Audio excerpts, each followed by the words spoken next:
Hi there, thanks for joining us. Andrew Dunkley here on a Q&A edition of Space Nuts. And coming up on this episode, we're going to be talking virtual particles, what spins in a black hole besides my brain, and still on black holes, getting a piece of one. Is that possible? And what bit could you get? We'll answer all of those questions on this edition of Space Nuts. 15 seconds. Guidance is internal. 10, 9... Ignition sequence start. Space Nuts. 5, 4, 3, 2. 1, 2, 3, 4, 5, 5, 4, 3, 2, 1. Space Nuts. Astronauts report it feels good. And he doesn't know why, but he's back. Professor Fred Watson, astronomer at large. Hello, Fred. Hello, Andrew. Yes, I've wondered that. Why am I here? Well, that's the ultimate question of life, the universe, and everything. It is indeed. Why are we here? That's right. Yeah, that's right. It's yeah. I had a lovely experience at the weekend because I work with a very well-known Australian music composer called Ross Edwards, and he wrote a work. Yeah, he probably knows music. Very, very well known. He wrote a work probably 3-4 years ago, which was supposed to be premiered in Tucson, Arizona, a major orchestral and choral work, part of which I wrote the words for. And it was a poem that I wrote, which basically is all about why are we here. That's why I mentioned it. But at this weekend, it never made it to Tucson, Arizona, but it had its premiere performance by a choral group called the Song Company in City Recital Hall here in Sydney. So I listened to my words being sung by the most amazing choral group. Just blew my mind away. And it did make me wonder why I was here, but that's what it's about. And I think you sent me a copy of the lyrics. There once was a man named Fred who couldn't get out of bed. No, that's the one, yeah. It's a little bit, it's slightly more spacey than that. Yeah, I'm sure it was. Yeah. Shall we try to answer some questions? No. We can't do Okay. that. Thanks for joining us, Will. Yeah, let's do it. Week. And it's nice to have an all black hole edition as well. It's yes, very dark indeed. Hi, Fred and Andrew. Really like the show. It helps me do the washing up. There's a black hole in that. I used to live in Australia, and when I started listening to Space Nuts, I thought that Andrew might be the well-known Sydney Swans fullback. That happens to me semi-regularly, even 20 years after he retired. I live on the Wirral near Liverpool. I have a question about virtual particles. I've found articles on the internet that give a contradictory view of what they are. Some say they are real particles that come from fleetingly in and out of existence. However, the other explanation suggests that they are not real, but a mathematical device to explain how matter and energy behave in empty space. I thought that Hawking radiation was caused by one of a pair of virtual particles falling through the event horizon of a black hole, while the other escaped and became real. I'm sure this is a simplistic description of what happens, and if virtual particles don't actually exist, then not a very accurate one. It would be great if you could set me straight. Best wishes, Martin. Hi, Martin. Thanks for the question. Virtual particles. There's a lot in that question, Fred. There is, and let's start with the good bit, because I know the area where Martin lives reasonably well, or I did, back in the 1960s, because the Wirral, which is a lovely part of the country, the UK, a little village there called Barnston was where my future in-laws lived, except they were only virtual future in-laws because that all fell through. But I used to visit the Wirral very frequently, so I know the area well and can picture it as it was in 1967. There you are. Yeah, so thank you. Thanks for getting in touch from the Wirral, Martin. It's nice to have that reminder of a nice place.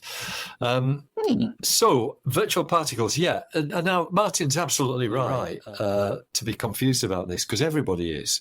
And a good place to look is the Wikipedia page on virtual particles, because when you read through that, you realise that it's not a case of real and imaginary. It is something a bit more subtle. So, in fact, I picked out from the introduction. Yes. So there's a sentence in here. This is from the Wikipedia article. The accuracy and use of virtual particles in calculations is firmly established, but as they cannot be detected in experiments, deciding how to precisely describe them is a topic of debate. So there you are. Yeah. It's a hot topic. And I think the bottom line is, well, let me read a bit more, because I think this perhaps illuminates it. It is a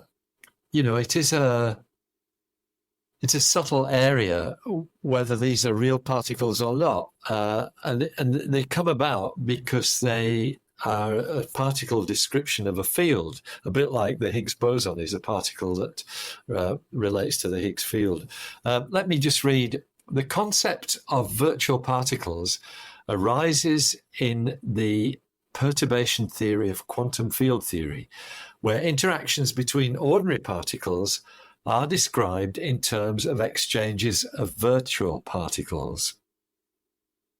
And so basically you've got, and then it goes on to describe the Feynman diagrams, Richard Feynman, that great physicist who did all these sorts of wonderful things. It goes on to say that virtual particles do not carry the same mass as the corresponding ordinary particle, although they always conserve energy and momentum. It's a good place to start if you want to understand virtual particles.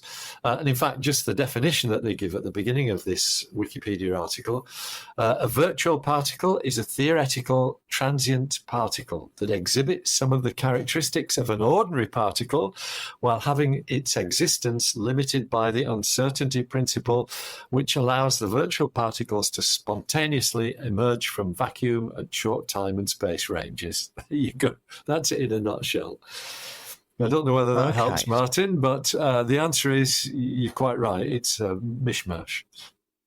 Yeah. You mentioned Hawking radiation, which we know of. Yes, we do. Studies of black holes.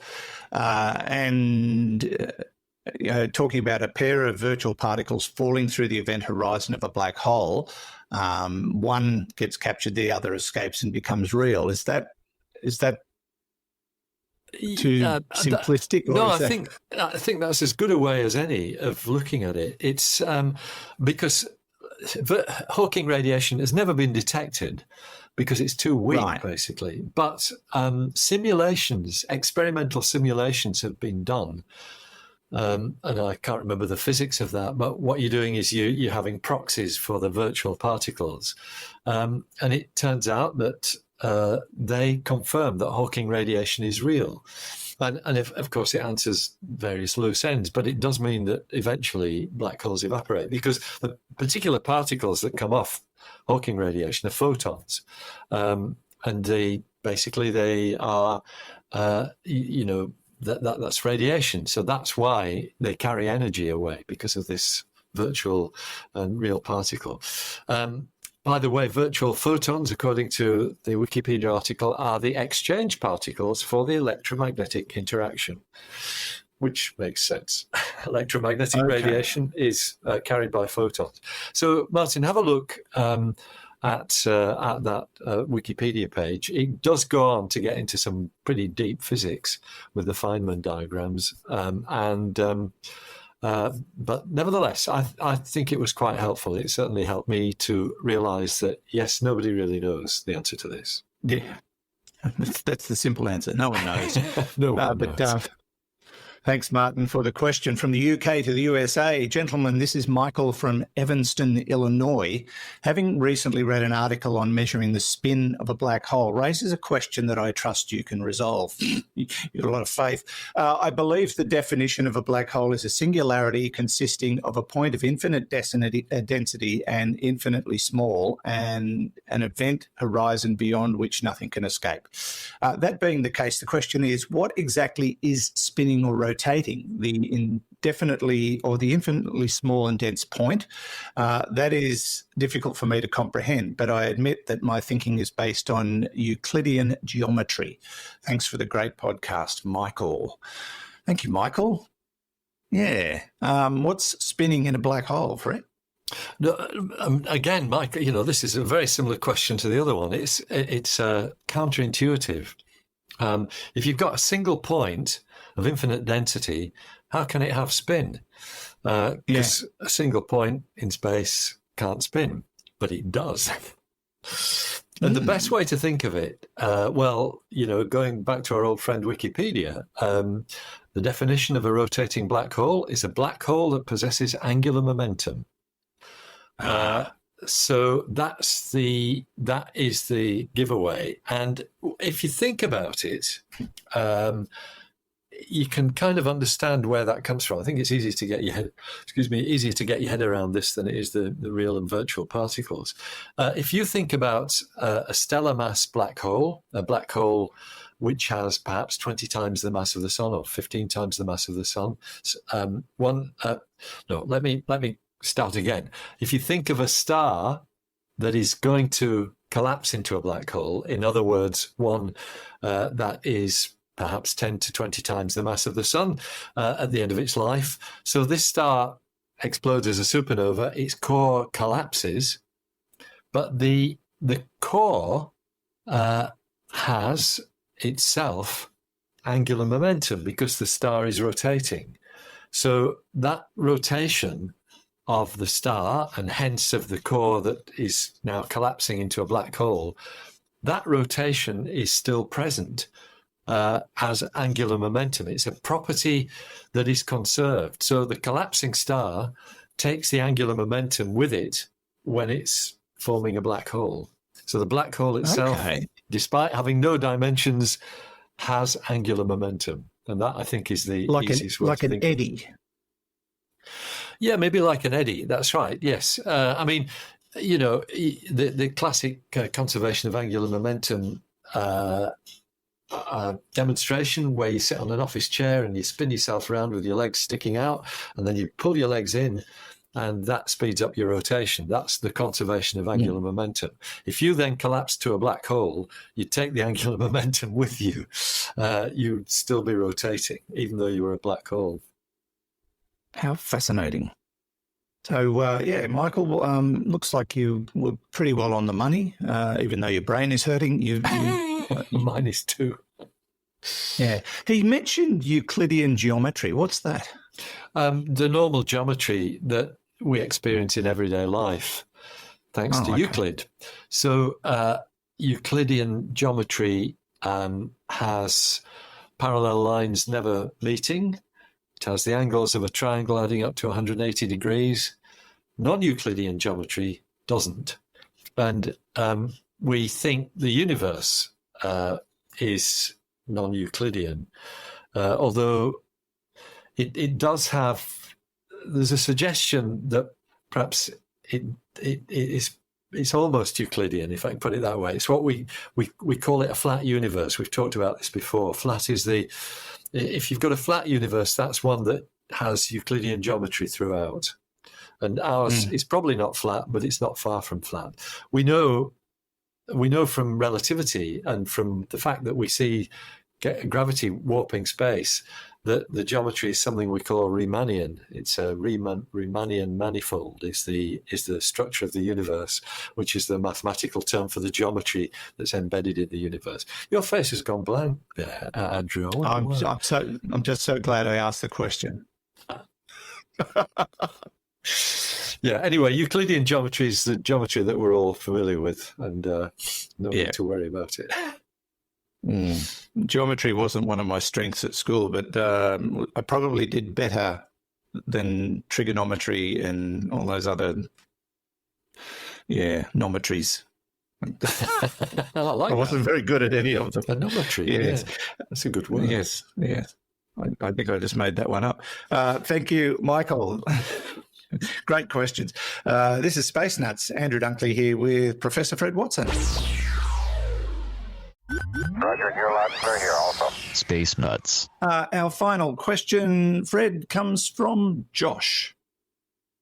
Hello, my name is Josh Williams. I live in Pennsylvania in the United States.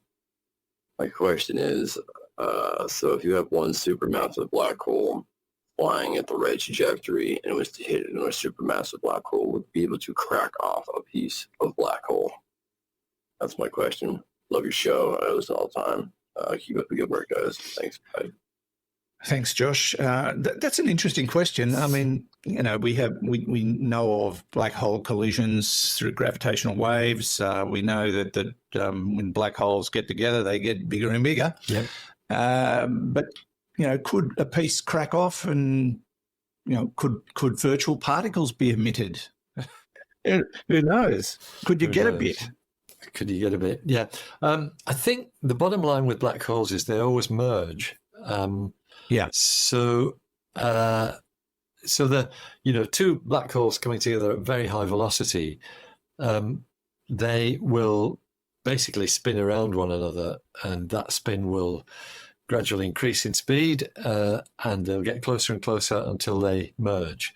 And that's what they make a squeaking sound. They make that whoop sound. That's right.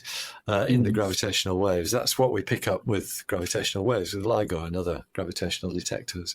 So yes. So I think bits of broken off black hole are something we're never going to find.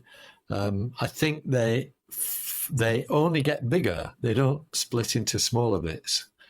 That's just in the nature of their being. Their gravity is so strong that nothing can escape it.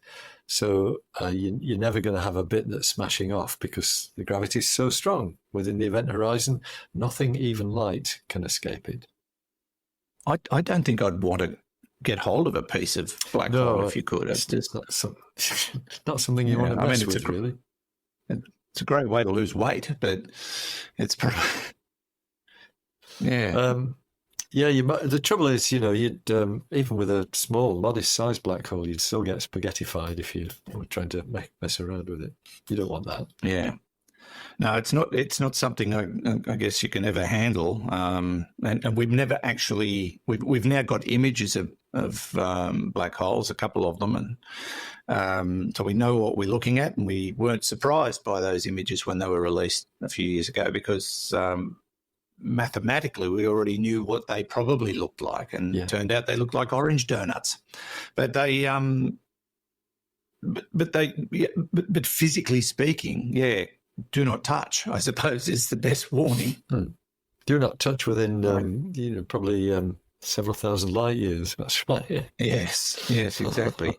So, Josh, no, you couldn't grab a bit if there was a collision and a piece broke off. I suppose to qualify that, pieces don't break off, except when somebody's working at your house and Geordie gets interrupted from his slumber. That's right. It's his lot in life to try and break bits off things, especially bones. Geordie, for goodness sake. I love him. So great question, Josh, but probably not feasible in the scheme of things, and rightly so. If you have questions for us, don't forget to send them in as Martin, Michael and Josh did, and we thank them for that. You can go to our website, and that is spacenuts.io. Click on the AMA link at the top where you can send audio and text questions, or the Send Us Your Questions tab on the right-hand side. Don't forget to tell us who you are and where you're from. We love to know everything about you, your bank balance, the lot. No, you don't have to tell us that. But if you do have a bank balance and you'd like to become a supporter of Space Nuts, you can click on the Support Space Nuts button. Nice segue there. Andrew. Yeah. Couldn't help it. Thank you, Fred, as always. It's been a great pleasure. It does. It's always good. Great to have these questions from our listeners. Keep them coming. Indeed. All right.